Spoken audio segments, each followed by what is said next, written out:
உழைப்பாளி இல்லாத நாடுதான் எங்கும் இல்லையா அரஹோயா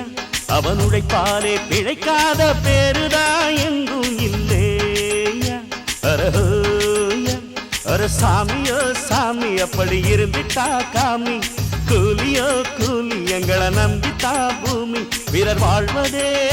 எங்க வேர்வையில் தான் உழைப்பாளி இல்லாத நாடுதான் எங்கும் இல்லையா அவன் உழைப்பாலே பிழைக்காத பேரு